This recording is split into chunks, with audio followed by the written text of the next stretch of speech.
everyone. My name is Tori Marrera, and I'm the Executive Director of the Enid Symphony Orchestra.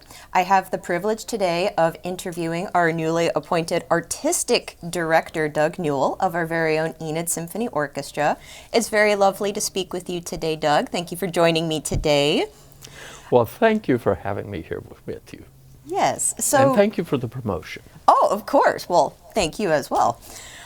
Today we're going to talk about our upcoming 4th of July concert, our upcoming Harvest Wine series, and much more.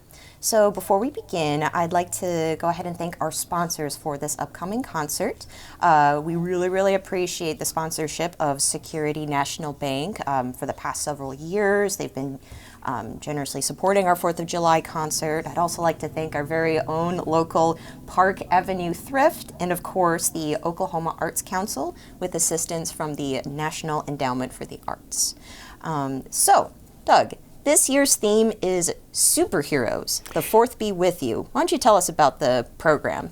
It is indeed. Well, I have a friend who some time ago suggested this title to me and said, oh, wouldn't it be wonderful if we did a program of superhero music for the 4th of July?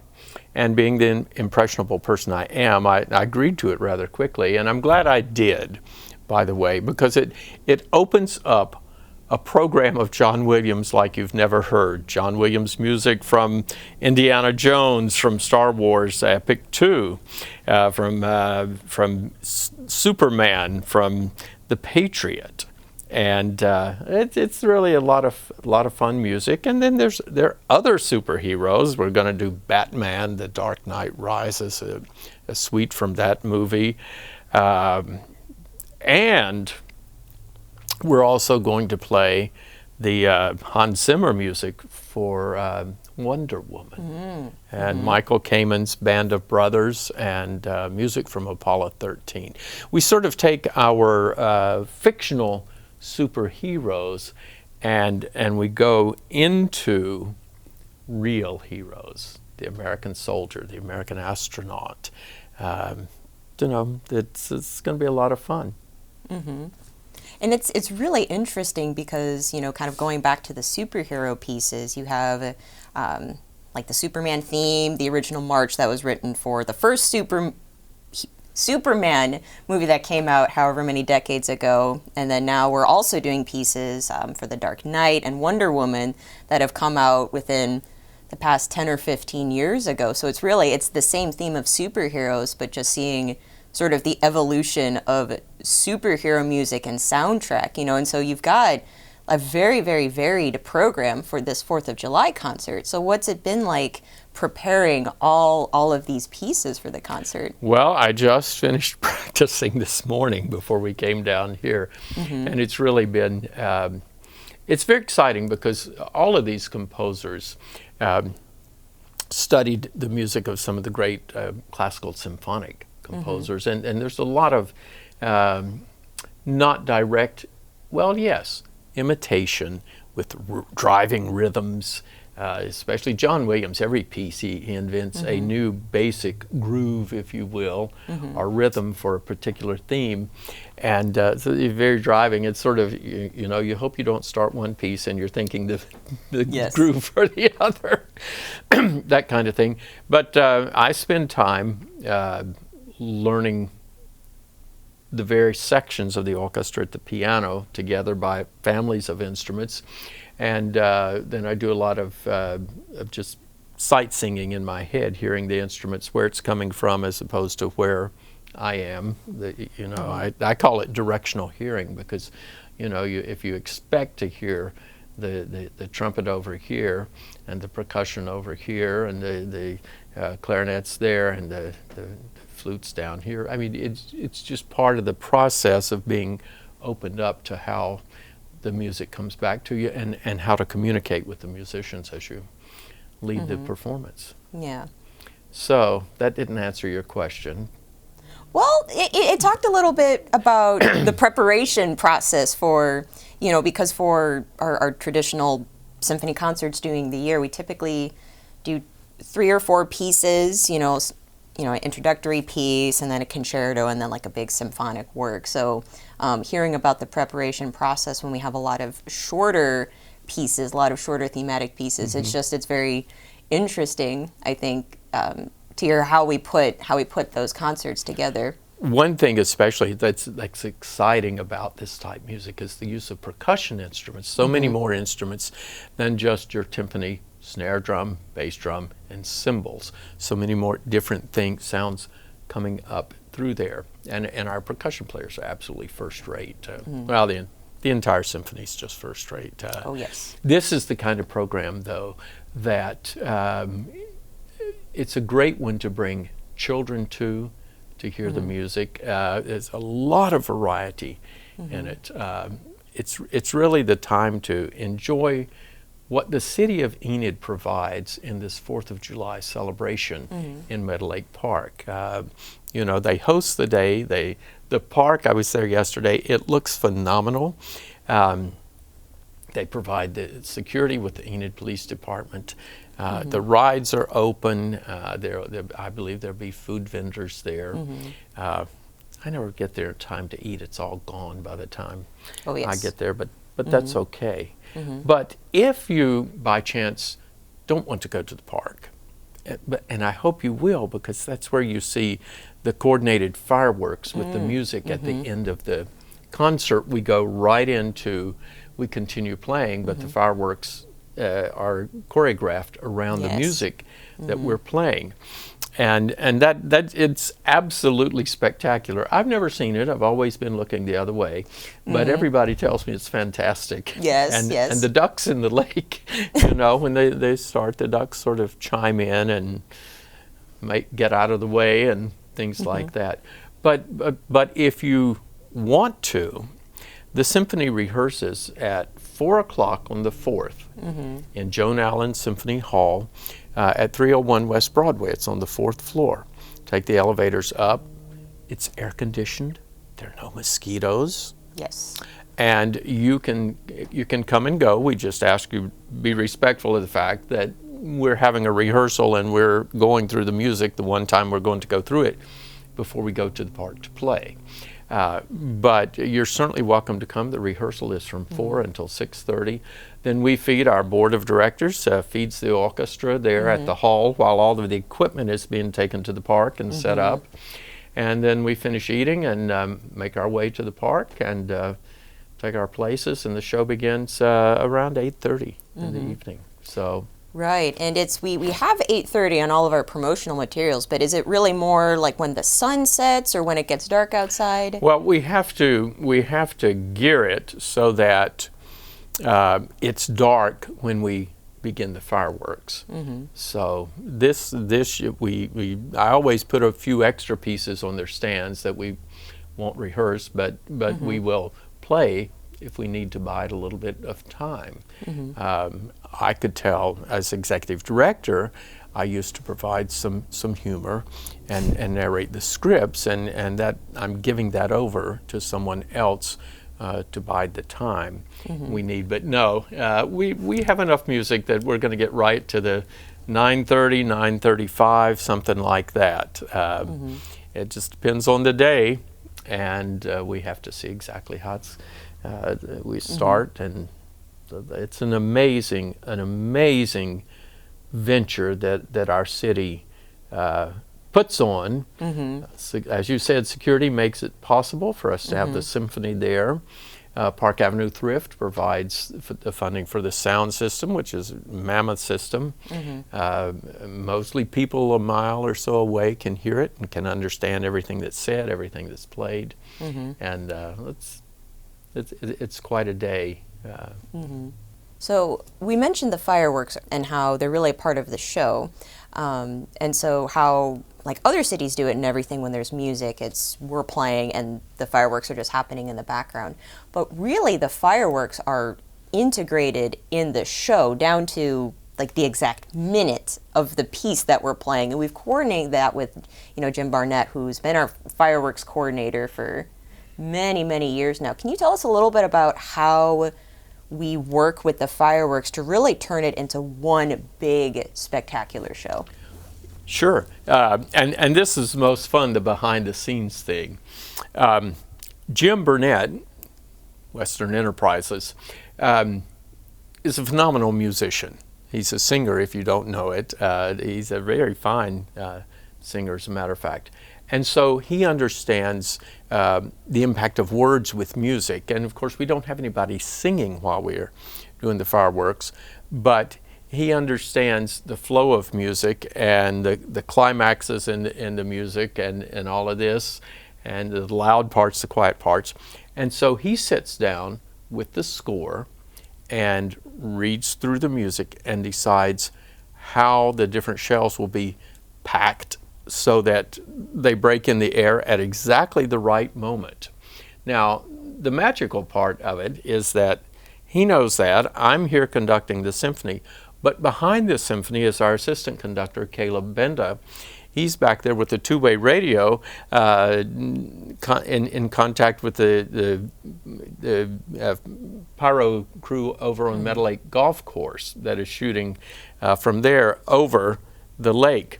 And Caleb is actually following the score like a conductor would, but Jim has penciled in the cues to when the fireworks need to happen, and Caleb is calling those cues on the two-way radio so that it works just absolutely perfectly, and especially if there's not a lot of wind or something like that. I mean, there's a certain point in it's too windy to do it, it's too windy to do it, and we have to reschedule, but that's not going to happen.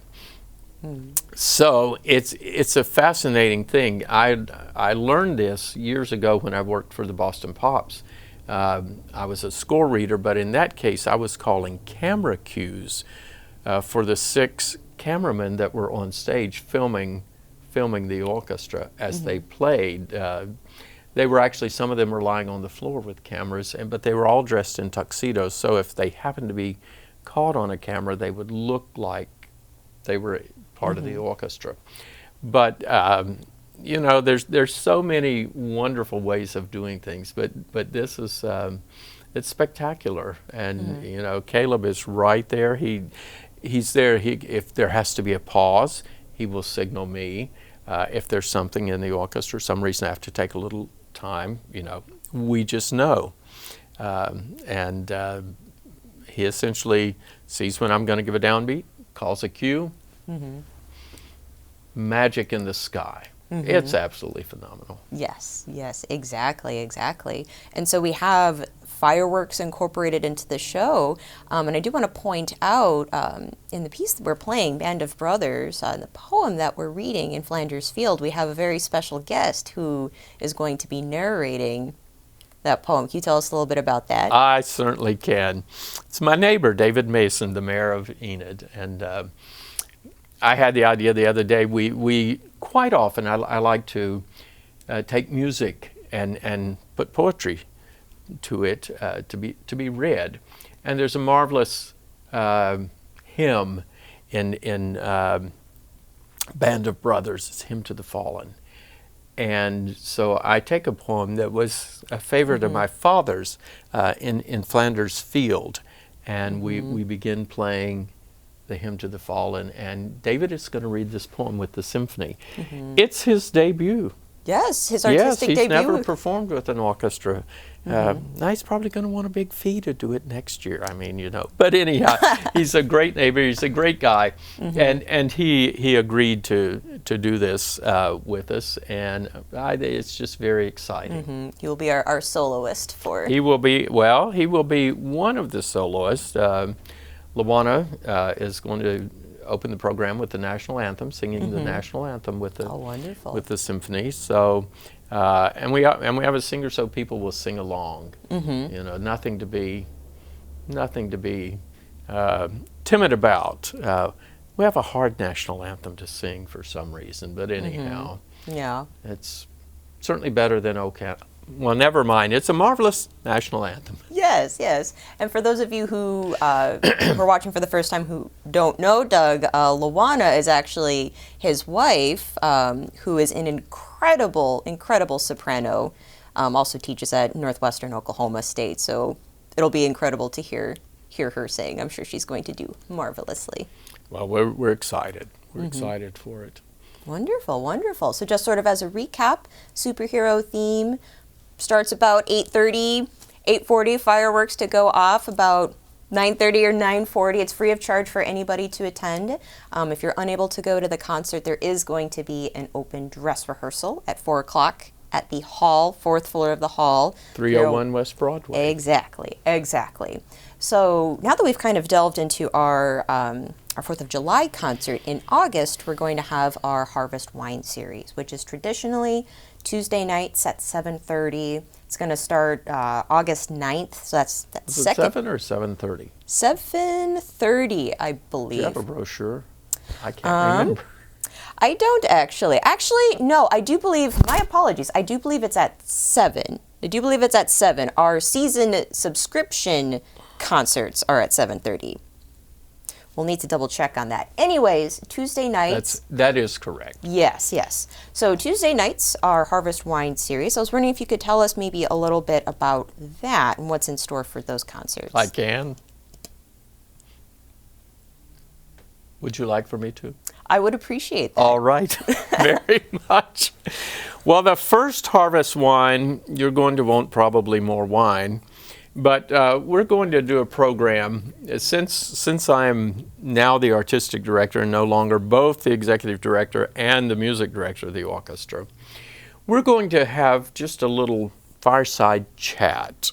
Victoria is going to ask some leading questions, and I am going to provide answers that may go on. We're calling it Backstage Stories, and subtitled, You Won't Believe This, But, and everything I say, everything I tell that has happened backstage is the truth.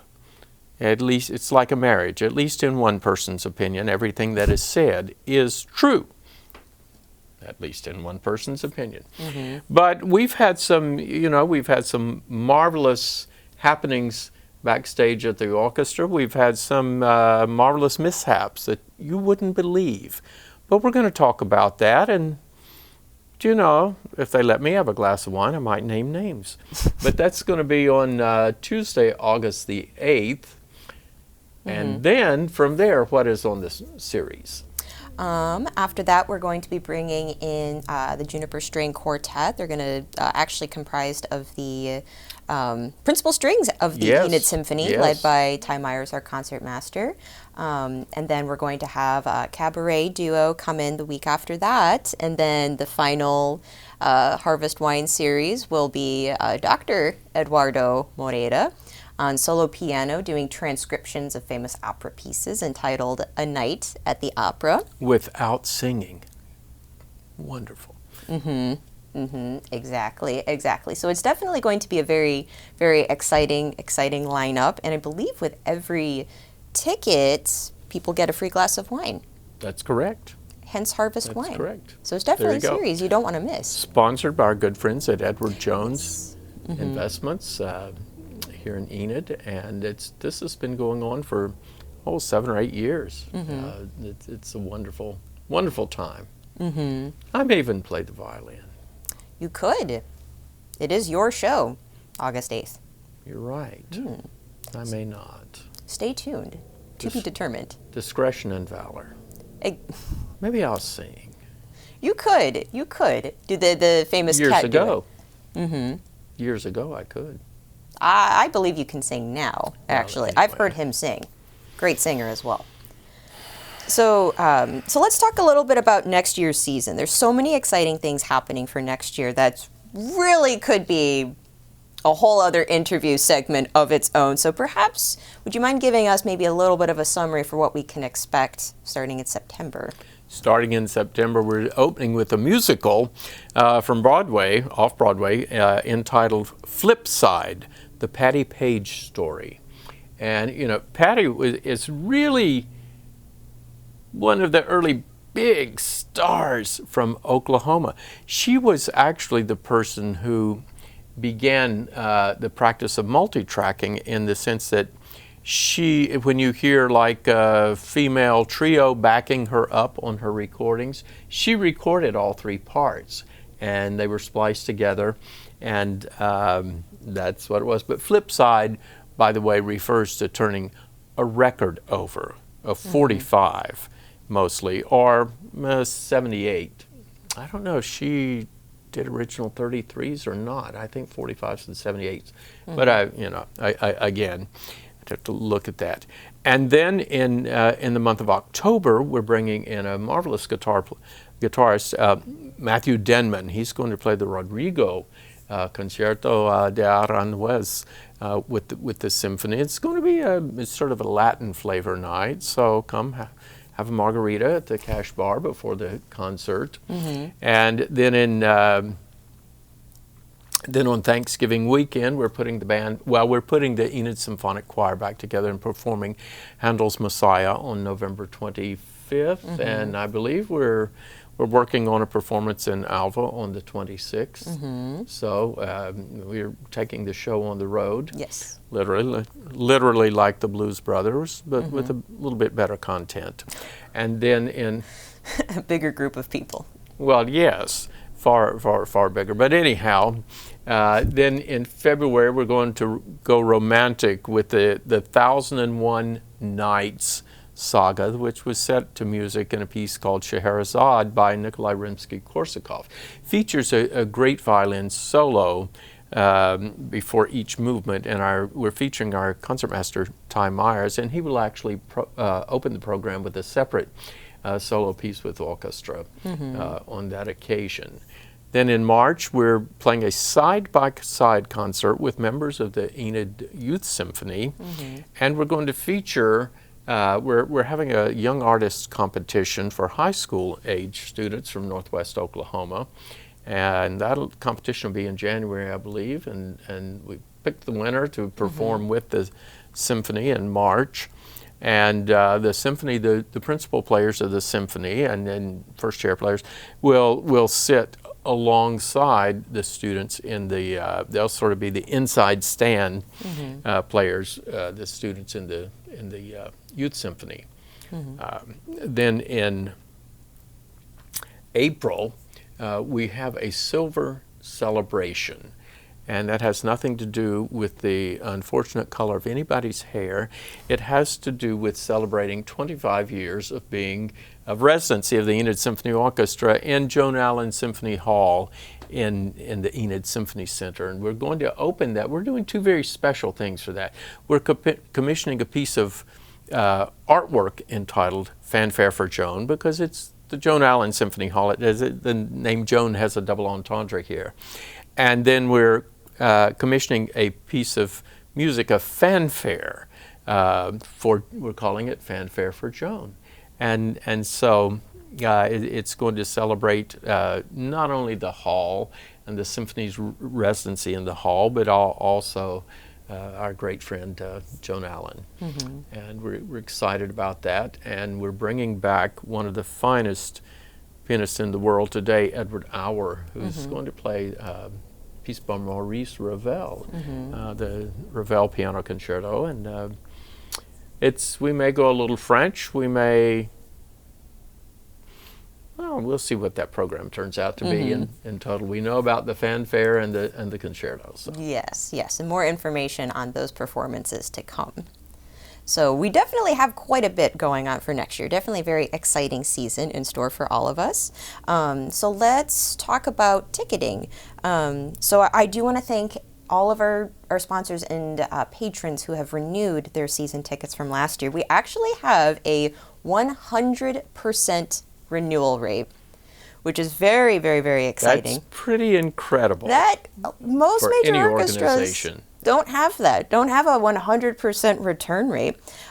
So for those of you who are interested in becoming new subscribers, tickets are on sale. And for the first time ever, we are actually offering them online. So in the past, you've had to call or send us an email or stop by our office to purchase season tickets, because when you do, you actually select your tickets and you have those seats for the entire year. Now we're going to be offering them online for ease of access for everybody. Subscription tickets start at $150, which is actually a huge bargain. That's $25 per concert.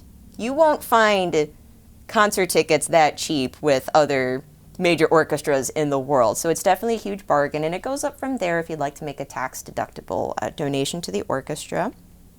And of course, our single tickets will go on sale for August 1st. So if you'd like to buy just the ticket for Patty Page Flipside, that'll go on sale in August. So definitely take a look at our website and check out our season tickets. It's definitely a bargain, and we have a very, very exciting season coming up.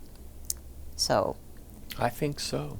I believe so as well. 100% renewal rate. Nobody does that. That's fantastic. That's definitely one of our best years. Yeah.